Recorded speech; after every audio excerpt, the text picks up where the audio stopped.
कबीर दास ने लिखा है कि जब जननी के उदर माए झूठी भरी भरी अरे जब प्रभु ने उदर से बाहर कीना अरे भूल गए हरि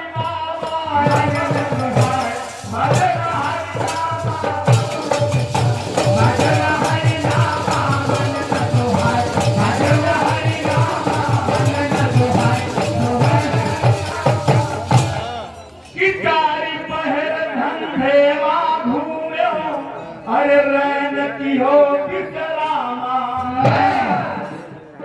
कि चारि पहर धंधेवा घूमे रैन की हो बिकरामा कि एक पहर तुम नाम न लीनो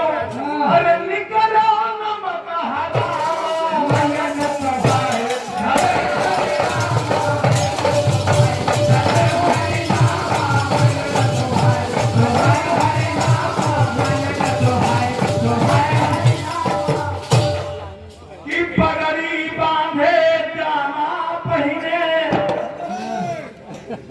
हर पहिने सुंदर दामा कि मृग नैनी के चक्कर और मृग नैनी के चक्कर तुम हो गए खास गुलामा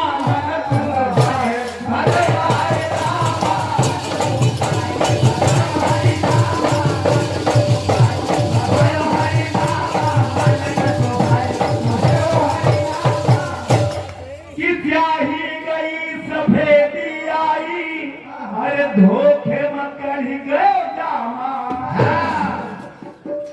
कि स्याही गई सफेदी आई बाल काले सफेद हो गए अरे धोखे मत कही गए जामा अरे कहाँ है कबीर सुनो भाई साधो साधो अरे कहाँ